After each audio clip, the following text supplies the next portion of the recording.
Hey, Rish. We're at the final lap here. The election is basically upon us. I don't know if I'm happy for that fact, but here it comes. DNC, crazy DNC's virtual is next week. And it's already been a packed week. We have Kamala Harris, vice president nomination. We have the primaries in Minnesota we'll hear about tonight, the bizarre end of a lot of the benefits for the pandemic over the weekend, and Trump making some statements. Who knows what's going to happen with that? The Republicans went on vacation. We had a police shooting in Chicago and a rebellion afterwards. There's a lot going on. What are you thinking about?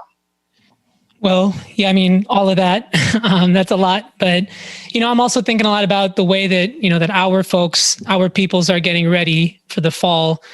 I feel like we hear about interesting partnerships, interesting coalitions that are popping off, including some of the ones that, we're working on offline. And, there's the unfolding and really exciting process around the Black National Convention, which we'll hopefully hear about on this call. There's, the experiments in building independent political power across a whole bunch of states. So, I think there's a lot, but the thing that I'm really most interested in at this point, given that we're sort of in the final sprint here, is the ways that groups are really thinking about, who is it that's in the broad coalition that the progressive left wants to, influence, exercise some direct leadership over. Who is that coalition, right? And in this moment, groups are getting ready for field programs this fall, and they're having to ask themselves this question in the voter universe they're constructing and the turf they're cutting. And everyone doing this work on the ground this fall is going to see their work this year as setting the stage in some way for whatever comes next after November. So, we really need to be asking ourselves this question in a way that's, much more ambitious than any sort of particular voter universe. So, the questions to me are we in a moment where our left and racial justice movement leaders can actually play a leadership role in bringing together a broader set of social forces than we, previously or usually are able to? Or are we just at a political impasse where we have to dig in our heels and fight like hell and be on the defensive? Are we going to do what we have to do to get our folks to even be able to vote, right, in the middle of this pandemic and fight back against the assault on voting rights? So these are some of the questions that hopefully we're going to dig in tonight. Let's get started. Cool. Maybe we should introduce ourselves. So I'm Adam Gold, here with my co-host, Rishi Awatramani. Welcome to Organizing Upgrades. This is not a drill live, where we draw lessons for left organizers about electoral strategy. So Rishi told you some of the questions we're going to dig in on today. I want to introduce a really great panel that we have. We've had an amazing show over these past several months, and each time it's just exciting to see who comes together on these panels. So without further ado, I want to mention that our guests. So we have returning guest and now regular Andrea Mercado, Executive Director of New Florida Majority. Welcome back. Jessica Byrd, co-founder of Movement for Black Lives Electoral Justice Project and founding partner at 3 Point Strategies. We got Tomás Garduño, National Field Director of Mi Gente, and Elianne Farhat, Executive Director of Take Action Minnesota. So we're mentioning all the organizational names, more for identity purposes. The guests are here really representing themselves as leftists, as organizers, as strategists. Of course, they'll talk about their organizations, but we invited them because they're great leaders. So before we dive in, as usual, we have just a few seconds of housekeeping to get through. One, we want to encourage everyone who's watching on Facebook and YouTube to throw your thoughts and comments into the chat.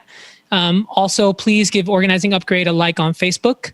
Our journal is really one of the few places where both left and racial justice organizers can seriously debate strategy, not just either sort of journalistically report their efforts or recite polemics, as some are wont to do. One of the ways that, that we're able to sustain this work, along with the huge volunteer effort that is our editorial team, is with your donations and support.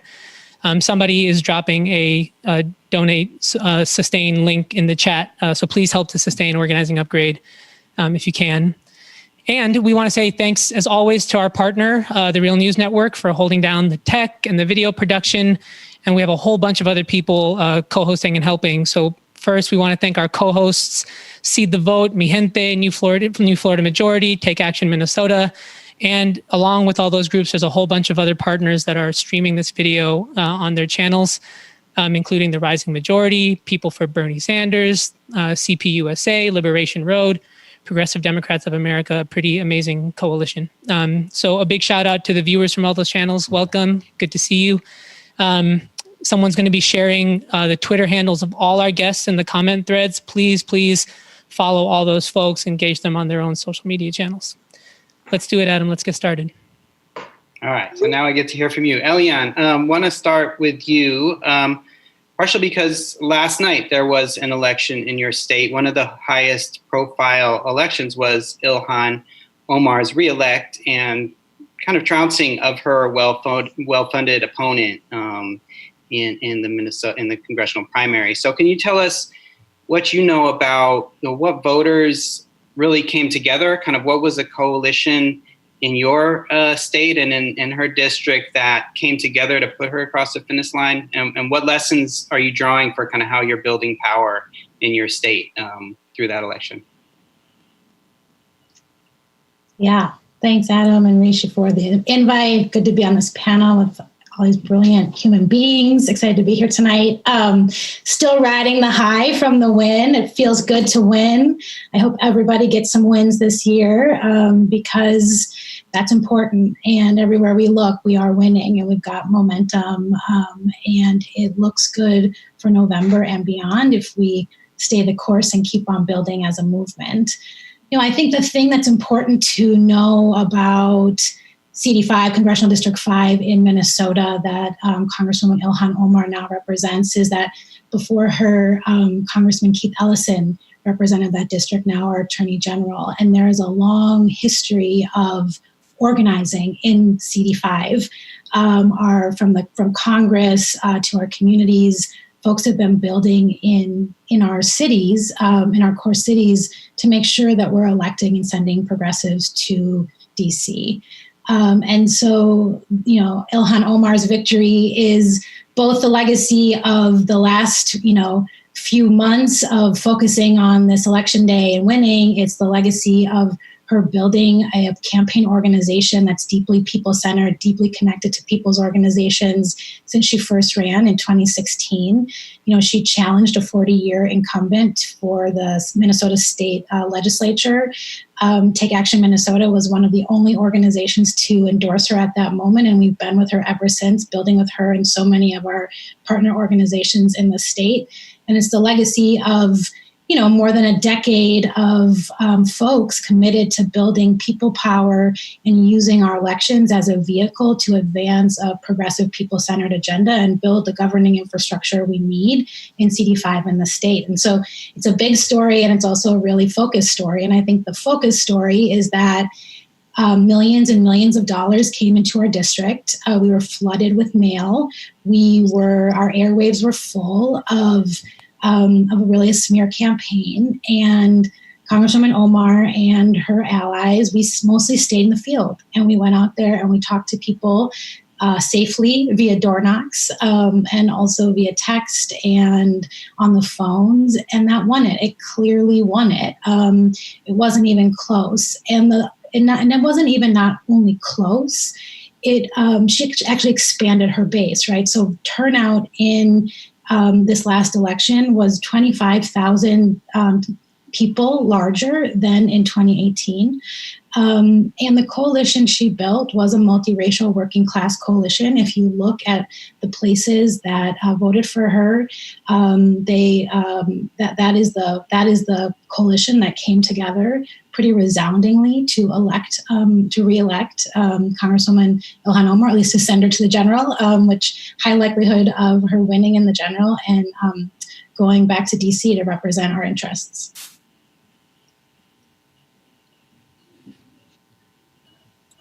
Thank you. All right, Rishi, I think you want to ask the next question. Yeah, I want to bring in Jessica.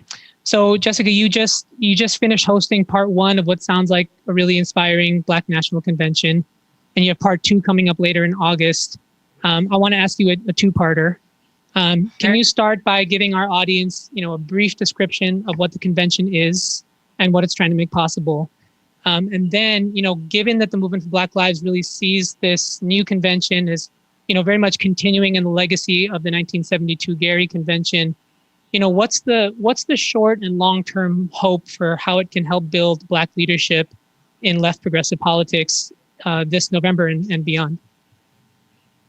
Hey there. Thank you for that question. It's interesting because folks love to talk about Black people, but I very rarely get very specific questions about our tactics and our strategies. And I'm not kidding. So I appreciate that. In 2017, when we started to really dream about this project or this collective, it was very clear the year after the 2016 presidential election, that although the headline said that Black movement was anti-electoral politics, that actually inside of our political homes, our organizations, our collectives, folks were actually telling a very different story. They were saying, oh, yeah, no, we want to use electoral as a tactic, but we want it to be self-determining. We want it to be based on the use of it to till the soil towards building power. We want to be able to engage with rigor around public policy that actually changes structures and reimagines how we support our people and build infrastructure.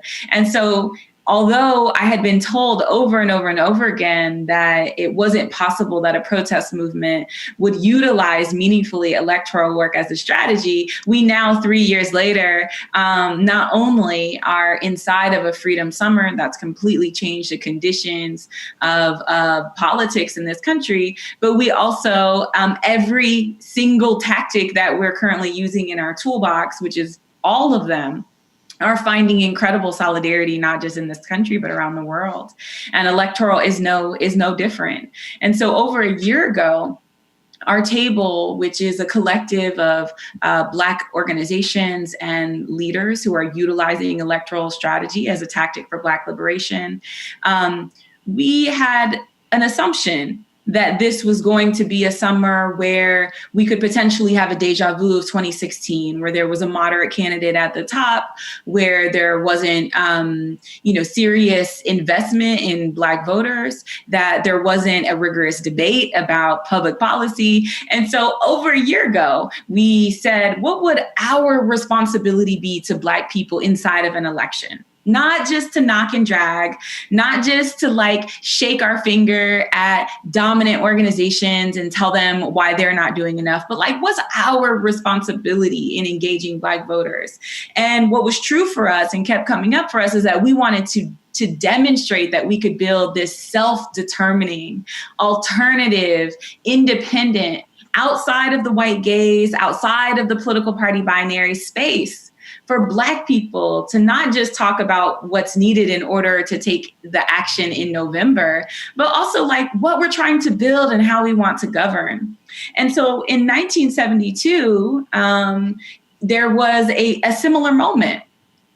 The rocky transition between the civil rights movement into the Black Power movement meant that Black activists across political ideologies were debating both publicly and privately about the way forward to building Black power in Black communities and what the public policy should look like. And so we found ourselves inside of that same tradition, where we have built a meaningful Black movement inside of a larger representative democracy that's also engaging about race, class, and power. And so we felt like that really fit the concept and really the offering and the tactic we feel responsible for of bringing Black folks together inside of our own self-determining space. So the Black National Convention is Friday, August 28th.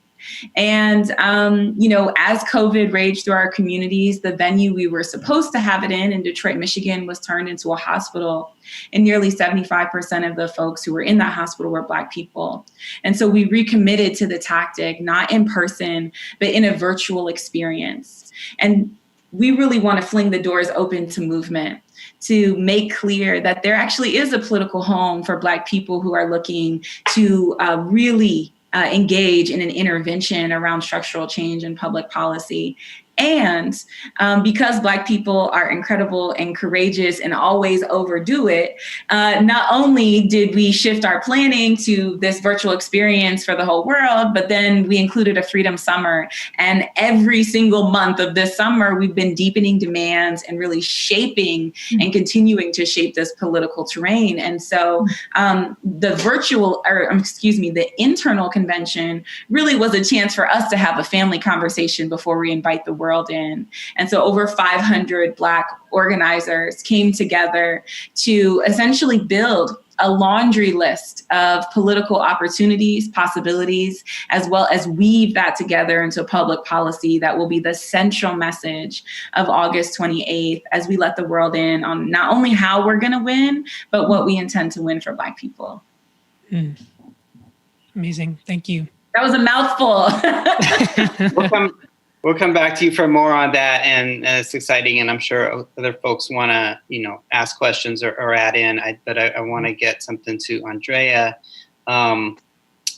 So you're in Florida. A lot of people are going to be looking at Florida this year as every election, but you've really been building infrastructure there, and I think we wanted to ask you about what is the social bloc, what is the coalition in Florida? Who are you trying to build with? It's a very diverse state, lots of different kinds of people, lots of different politics. Like, what is the bigger we that's your vision for Florida, and kind of how are you building alignment in terms of the different, with the different sections of folks you need to be able to win? Mm-hmm. Yeah, so my home state is the third largest state in the country. It's 23 million people, 67 counties, incredibly diverse Black community and incredibly diverse Latino community, those things not being mutually exclusive. And while we have ongoing migration from the Caribbean, from Central and South America and all over the world, we also have a steady influx of racial conservatives from the Midwest and retirees. And time again, elections come down to 0.5%. Andrew Gillum, who could have been the first Black governor in the South, lost by 30,000 votes. He came closer than any Democratic candidate for governor in the state of Florida in many, many, many years, and over a decade, and proved our theory that, candidates running on a bold platform that authentically connects to communities can win, that the Democratic Party's strategy of running to the center and running Republican light candidates and people who run to the center is not what is needed to energize our electorate. I think while 2018 was a hard loss, at the same time, we won Amendment 4, the largest reenfranchisement since women's suffrage, thanks to the incredible leadership of returning citizens at the Florida Rights Restoration Coalition. And for many years, I think we've been in a process of coalition building and trying to figure out, no one organization is going to be able to transform the state. So what's it going to take for us to break the right-wing stranglehold on the state? Because while the state can swing in presidentials, it's been controlled by the right wing for half of my life, for over 20 years. And we're close, they're hanging on by their fingernails, and we have more momentum, and we have more champions in the state legislature than we've had since 1997. And we're just a few seats away. And so what's it going to take for us to get over the finish line and actually advance co-governance and finally fully break the back of Jim Crow in the state of Florida? And so I think in response to that question, it's really pushed us to build deep coalitions and relationships. And this year, there's many different formations, but the Florida for All Coalition is the largest Black and Brown-led independent expenditure in the state. We're organizing in 19 counties and talking to close to 3 million Florida voters. And it's the voters that both political parties usually leave behind because they're not likely to vote. But I think for us, like many other independent power building efforts around the country, we know that there's millions of people of color and young people who aren't voting, who aren't registering to vote, or if they're registered, aren't turning out because they don't see themselves reflected in the choices.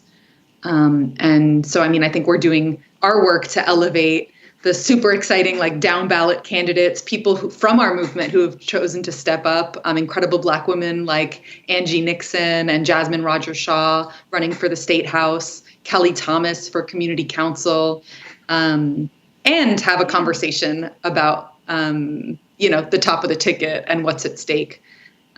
So, I think I feel really lucky to the hundreds of organizers around the state who are focused on eyes on the prize. New Florida Majority alone's registered over 100,000 people to vote since the 2018 election, because we feel like it's our responsibility to realize the promise of Amendment 4, and so many other organizations, Dream Defenders, Organized Florida, the Florida Immigrant Coalition, Poder Latinx, so many others have also are seizing that opportunity and that responsibility, because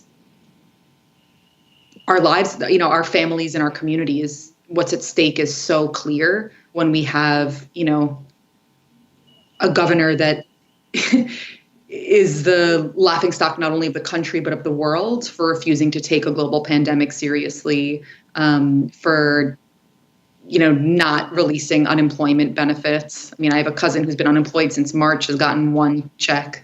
It's just the level of corruption, incompetence, and just a failure to really care at a very basic level about working people in the state is devastating, and I think really calls the question for us on how are we rising to meet the moment.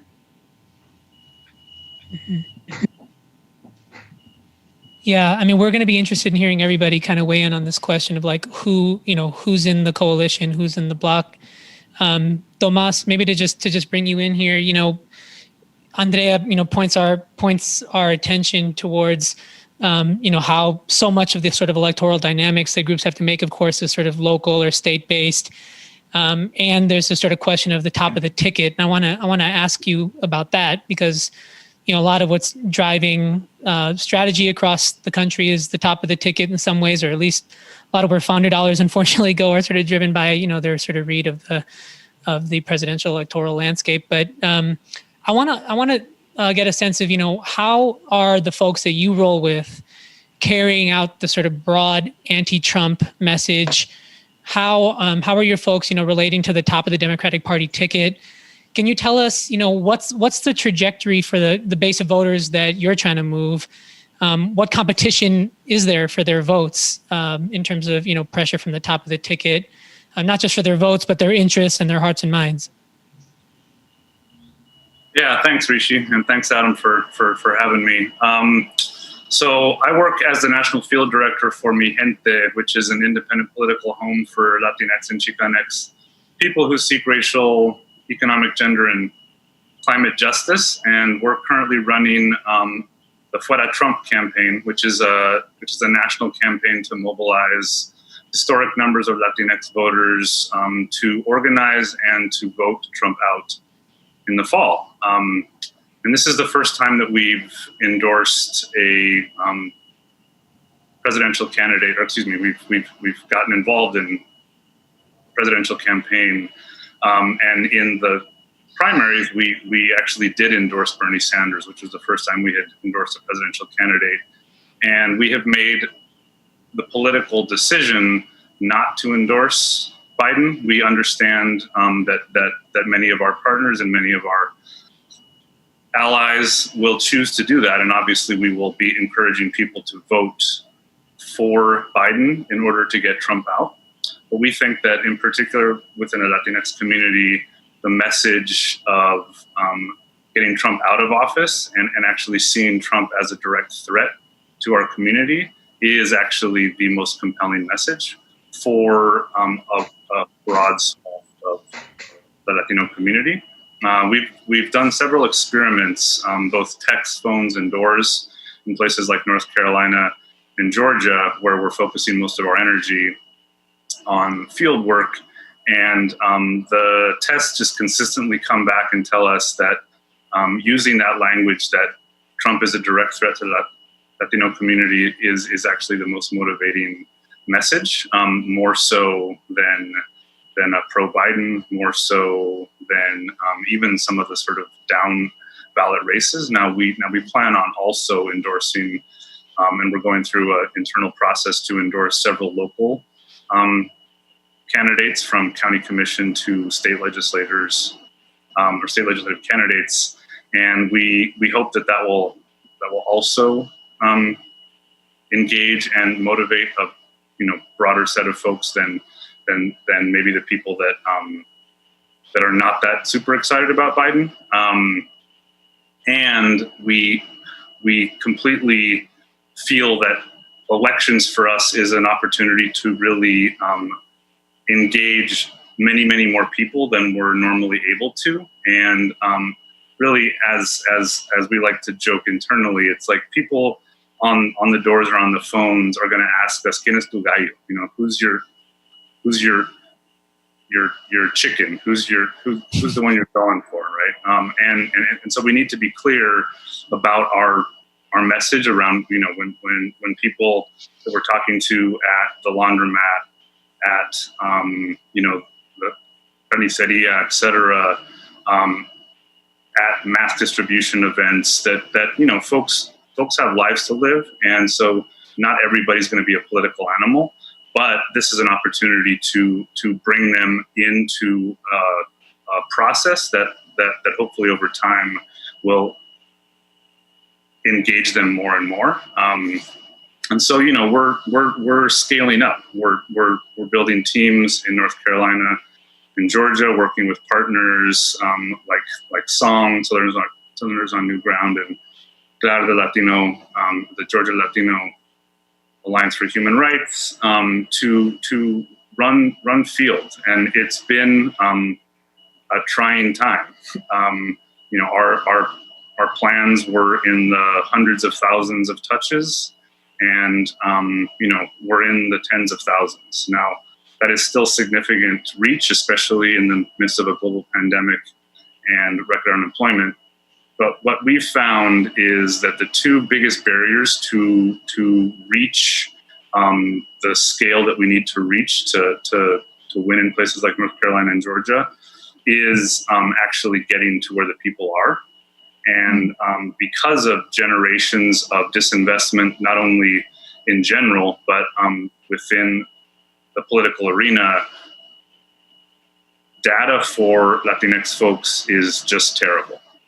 So unlike, I think, a lot of more mainstream programs that have pivoted to phones and text and social media, that just really, for a wide swath of our folks, is just not possible. So we're trying to bring a certain level of humility and curiosity to our work of running experiments and doing innovative efforts like mass distribution events, like going door knocking with a whole set of different protocols, posting up in front of the entrance to trailer parks, standing in front of certain apartment buildings, et cetera, as a means to reach our folks.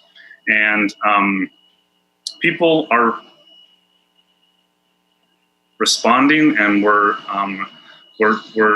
feeling really good about where we are right now. And frankly, in a lot of ways, I would say that most folks are out in front of us when it comes to a political analysis. And so I think in a lot of ways, it's our due diligence to actually catch up. Mm-hmm. Thanks, Tomás. I'd love to actually bring in some other folks on that exact question, because there's this, the point that Tomás makes of, the Biden campaign, or us not making this moment about Biden. Of course, different groups are sort of answering that question in different ways. It seems the Biden campaign has agrees with Tomás in a lot of ways, right? Like they also don't really want the election to be about Biden, if you sort of, judge how he's been campaigning over the last few months. But anybody else want to weigh in on this question of sort of top of the ticket?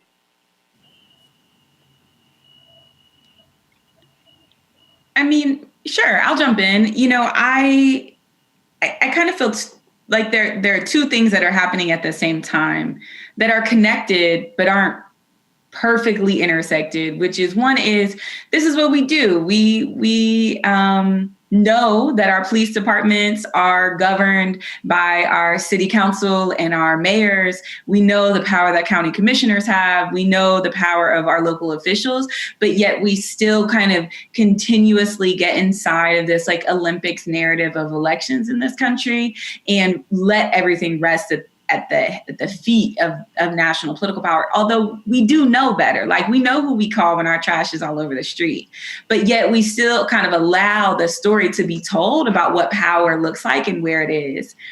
And then I would also say, though, similar is that on the left and inside of our political homes, we actually know what we need to do in order for people to be with us. They tell us a lot, actually. Throughout this last year, Black people kept saying over and over and over again in every poll, on every door, in every set of research, I think that Trump is going to kill me.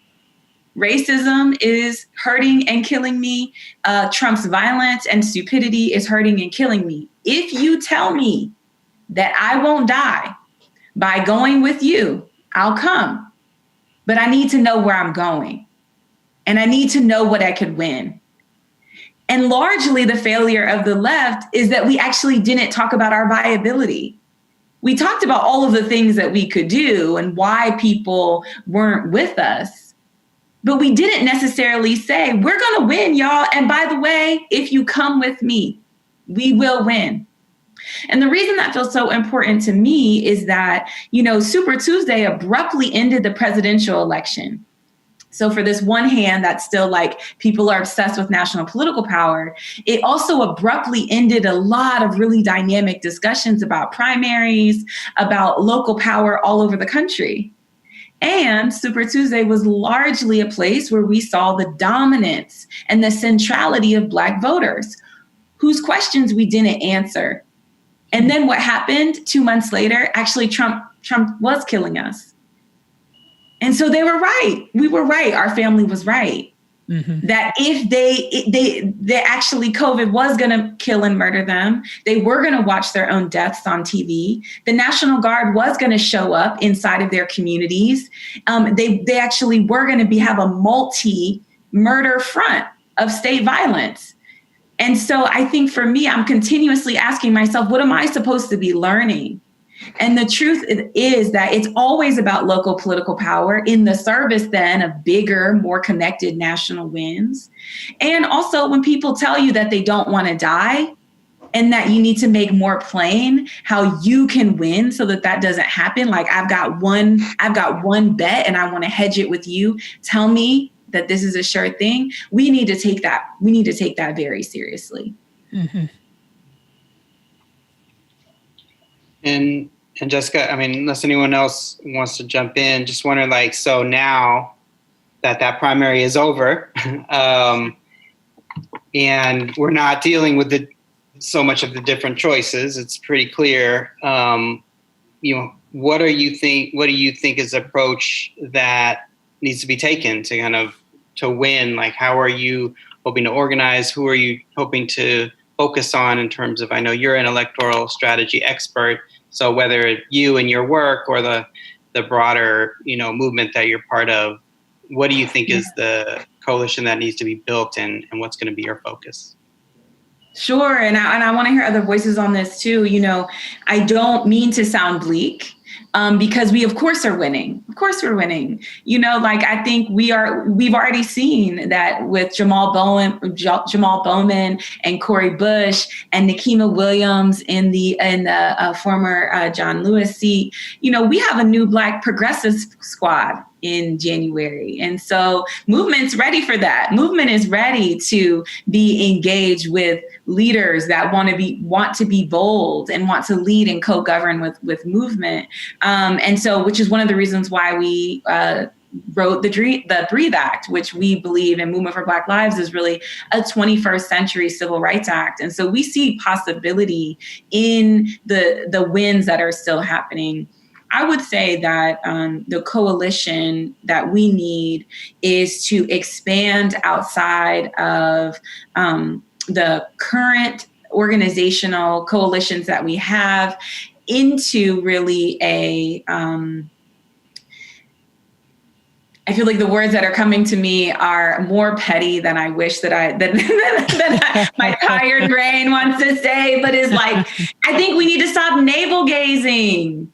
We know what we need to win. And I think beyond this election, when we can be back together, when we've protected and defended our families, when we beat Trump and sent his ass back to hell, I think that our debrief should be connected in what everyone's best and highest use is. Who should be working on the presidential? Who should be recruiting candidates? How are we going to be training our folks? How are we going to stay connected during high times? Like, what is the next rebellion? I think that those tactical conversations oftentimes escape us because we're so often responding to dominant and mainstream political spaces. And I wish that we would get to the place where we often get to, which is right at the peak, and then really take it to the next level instead of then turning to each other and making each other either our opposition or getting worried about money, ego, and credit so that we can't take it the whole way for our people. Mm-hmm. I'm like, it's after hours, so I had to keep it a little bit more real. No, I'll jump in on that because I think that's where, it's like at the end of the day, we know that we have to lean in to the opportunity to realize our shared vision or hold off our collective demise, whether you're a glass half empty or a glass half full person. And just the gap between the power that we have and the power we need is so vast. And so I think for many of us, we engage in these, I feel like I've been in conversations for 20 years about scale and power and how we're going to get there. And I think, we really do have to be sober and rigorous about what it's going to take. And, I think I've met many of you getting arrested in front of the Obama White House and protesting during the Obama administration, whether it was on deportations or on, and we got concessions, right? Because, we got concessions around deportation and immigration policy. We got concessions around consent decrees and the federal government stepping in situations of vast police brutality. And yet we didn't have the power that we needed to really get all of the gains that we know that are necessary, like those deep structural changes that we know that we need. And so I think I too am also hungry for more conversations around what do we think it's going to take to unlock a leap in the kinds of victories that we're able to secure, the kinds of concessions that we're able to get. And it requires political power and organizational infrastructure. And when we say political power, it's at the local, state, national, it's at all the levels. And we are contesting against a right-wing infrastructure that's massive. And oftentimes we do default to fragmentation, competition, distrust across race and class and geography and unhealthy philanthropic dynamics. And we have to find a way through that because it's the only way we're going to win. Yeah, that's right. Elianne, I want to bring you back in on sort of a related theme. So, like other groups in the sort of broader People's Action family, you all have been doing a sort of version of deep canvassing, which goes well beyond the sort of typical persuasion canvassing, and really focuses on building relationships with people that, at least on the surface, appear to be politically opposed to left and progressive ideas, right? And it's really trying to expand the sort of folks that we might consider in our base. So can you tell us about that work, sort of how you view that level of deep canvassing work? And, can you tell us in particular how you view it in terms of sort of like the broader coalition that you want to be moving? Yes, great. This is also how I wanted to jump in. So this is useful. I'm going to back into this question. So, I mean, I like the first thing I feel like I really want to say is that, I think obviously elections have consequences. We're not confused about that. That's why we do elections. But the infrastructure that we do it in, they also can be very seductive and dangerous and push us as people's organizations and as a left movement or left movement organizations to overly focus on elections. And they are a tactic in a much broader, diverse strategy that we need to always be holding.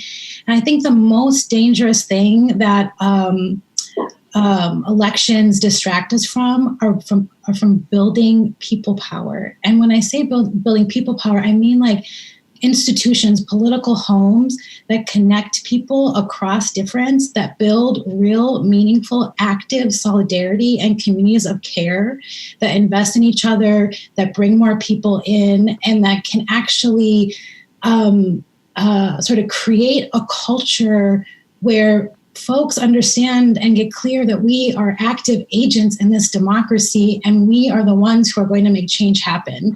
And so much about our electoral politics steal all that away from us. And we have to be vigilant against that.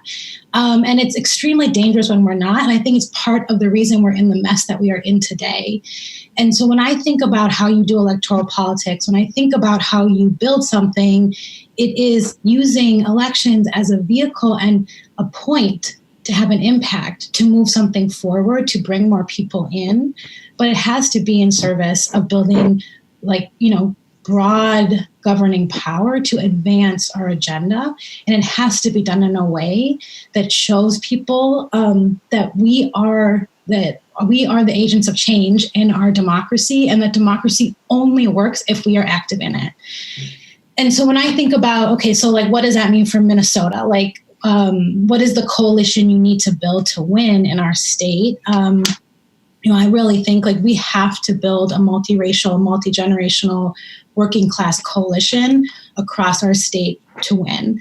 And it's probably true across the country. And so, Minnesota is a very white state. We are about 21% folks of color and Indigenous.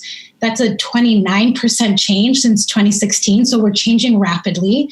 It's 9th in the country or something like that. And then we're home to 11 sovereign nations. And so folks of color and Native voters have always been and increasingly are an important part of the electorate. And when we think about how we sort of expand the power of folks, of our own people at the ballot box and in elected office, we look at that growth, and it's really important to be focusing on bringing folks of color, Indigenous folks, Black folks into our democracy in many different ways, one of them being voting. But that alone doesn't get us to a win. And I think, in fact, it's, again, if we really believe that our agenda improves the lives of everybody, and I believe that, then I want as many people in as can be in. And so another important constituency in Minnesota, when we think about a winning coalition, are women. Women have the highest raw vote count of any demographic in the state.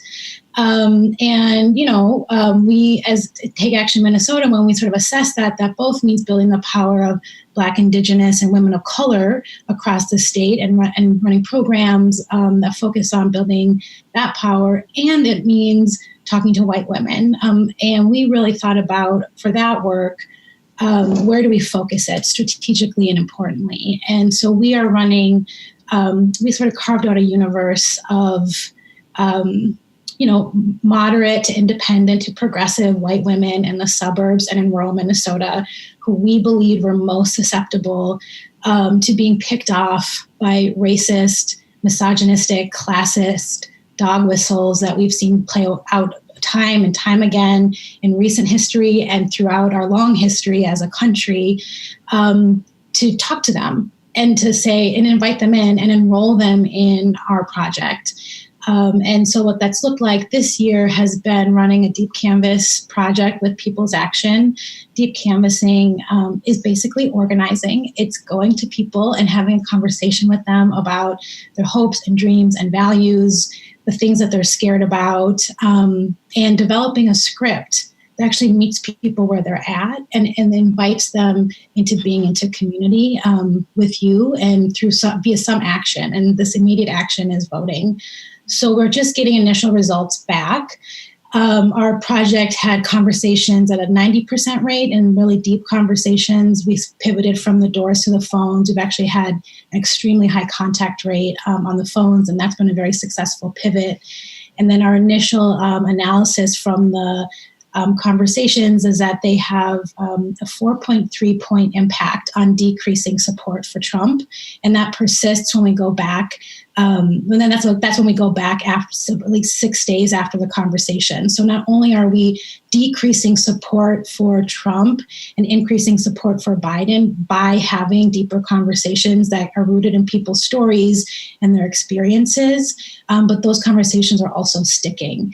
And so part of our analysis is not only are we going to talk to women and enroll them in our project and make sure that they are a powerful force at the ballot for our agenda, but then also connect them to our work at the local, state, and national level with women of color and with folks from across the state to continue to advance our agenda in a broad coalition. Awesome. I think we had a question from the chat. Rishi, you want to? Yeah, I don't mind lifting that up. I think it's just a great segue from Elianne's point. There's something happens every time we have a show where, one question that I want everybody to think about that always comes up in the sort of chat is like, in some ways people are like, what's the one thing? Like, what's the one thing that we're all going to build and we're all going to be part of?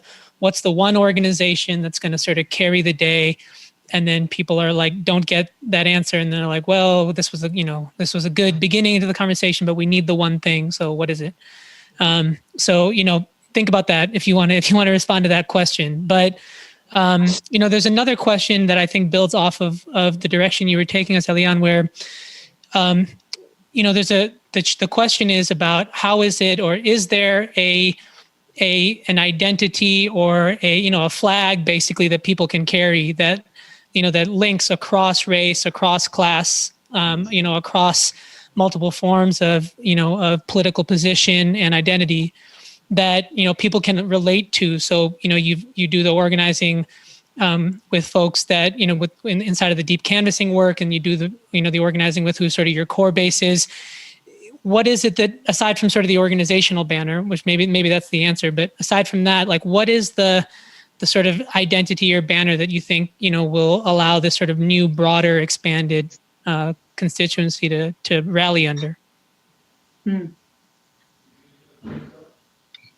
That's for everybody, right? What is our that can be for anybody. The Gramscians will hear it as what's the new national popular consciousness, but some sort of like broader form of identity that can stitch our folks together. What do you think? Ooh, you're gonna be sorry, Jessica. No. I mean, I this is fascinating because I think that it it speaks to a collective need for not only belonging, but to really feel like you have a purpose, and that your purpose is connected to truth and how you really feel, like what your real politics are. It's one of the reasons why so many people stopped calling themselves Democrats, even if they were pushing buttons with D's next to their name. It's an important question. I don't think I have a perfect answer. I feel like what Elianne, named was so important about political homes. It really is incumbent on us to find a place that we're going to grow and evolve for the rest of our lives, not just for this moment or for this campaign, but really creates a place for us to continue to return to. And it also makes then engaging in broader structural work feel less transactional, because you're on assignment and your assignment is connected to your political home. And so every campaign I've ever worked on over the last 5 years, I always knew I wanted to return to Movement for Black Lives. And if that was true for me, then I needed to be acting in my integrity, that I needed to be principled and grounded. And it also meant that if I fell short, that I was returning to people who love me, care about me, believe that that my leadership not only matters, but like my humanity matters. And so I think every political home then has that feeling of belonging and connection and depth. And I know that it doesn't perfectly answer the question. And so to your point, Rishi, there will still be some unsatisfaction, but is that I think that many of us need to figure out how to be in much deeper collective at all time. And with the collective will come that, I don't know, I'm going like this because I feel like it'll come that wrapping then of your political identity. Nice. Tomás, I was actually going to call on you because I think Mi Gente obviously is a political home, but I feel like you've also made very specific kind of strategic decisions around solidarity, like fighting anti-Blackness, both within the community and just at large. So I was hoping you'd speak on what your answer to that. Yeah, a lot of people think that we're pochos, as we say in Spanish, or folks that don't speak Spanish that well, and we misspelled Mi Gente with a J instead of a G. That's not the case. We did it very deliberately, and this is part about for us. This is about community building. This is about building an identity that's centered around justice, right? So for us, Mi Gente, the J is for justice, and that's really the term, the concept, the identity, and potentially the way or the thing that we center that we're talking about is that we're talking about justice, right? In a multitude of forms, but at the end of the day, justice is what we seek, and that is a potential way or through line to sort of bring all of our different movements, communities, et cetera, together. I also personally have always found it funny when people talk about the reproductive justice movement or the racial justice movement or the economic justice movement. I just call it the movement. And it's a movement for justice. For me, also, what came up was this theme of belonging. Like, I think for us, we oftentimes talk about the new majority and what does it look like for us to create a Florida for all, where everyone can be their whole selves. And like my sister Linda Sarsour would say, where you could be unapologetically Black and unapologetically Muslim and unapologetically queer, unapologetically disabled, unapologetically, immigrant. And, how do we center a people and planet first agenda that's in strong contrast to corporate power and white nationalism? I mean, and that's why I think so many of us have been really focused in the last few years on how we defeat the existential crisis that the Trump administration presents. And I don't think there'll ever be one thing. I actually really love the diversity of strategies and tactics. And none of us have all of the answers, and we're all kind of learning, and we make the road by walking. And, something that we see being successful today might actually not be the thing that gets us and secures the biggest, victories and the biggest wins. But I think I want to see it in my lifetime. We have to fight for it to happen soon because we need it now. And there's like generations of struggle that come before us, and I believe will come after us. And so when we orient that way in the work, it does mean that, we have to really think about relationships and how we're accountable to each other, and how do you do this work in a principled way. Yeah, the thing that I immediately thought of when you asked the question was like, the banner is like, do you love people? Like, if you love people, like, I feel like that's the question though. It's like, can you see others? Like, do you care about others? Like, do you believe? And then also like, do you believe that we can actually like figure this out? And that the infrastructure that we've built, our government or something else, can be our collective vehicle to share the abundance of this planet and take care of everybody. And it's like, can we build a movement that can answer that question with like a resounding yes, and then has the power to deliver on it? And I think like in that on the left, I'm wary of a question of a banner, like oftentimes we become these blobs and then people hide in them and we get obsessed with like the banner, and it's like, no, but are you building a powerful people's institution? Like, are you building a political home that people want to be a part of, that they're becoming more powerful via, that they're connecting with other people they're invested in? And is that political home coming into alignment with other political homes? Then we're collectively moving a thing together and we're all moving in the same direction, but we're not all the same thing. And we're like negotiating, and there's healthy tension and principled struggle as we figure this thing out. I think it's actually critical to building the world that we want to live in. And so I always get a little bit like, a banner, because I think it's important to have different political homes, like all the ones that all of us are building and many of our comrades across the country and globe are building, that can come into powerful negotiated alignment and move a thing forward. It's like really building the people power and that can deliver it, and that's accountable to the people that we're building with. Yes. I think it's clear, from everything people are saying, that, whatever the forms that are created, whether it's leading up to November right now or in the future, be much more, 21st century than 20th century kind of collectives, right? And going to be much more of a federation, meaning people coming together kind of on their own, from their own homes, as you described, Elianne, into a bigger we, as opposed to one that might be forced upon people, or a banner that's kind of dropped over your head is a lot of what I'm hearing from people. But that something does need to be constructed by all of us. And we are wrapping up this show, but it strikes me that we are in that moment that we're building together for this election, but we also hopefully have something to look forward to after November, and really building the structures and the movements that we're talking about after defeating Trump, and then moving to our next target.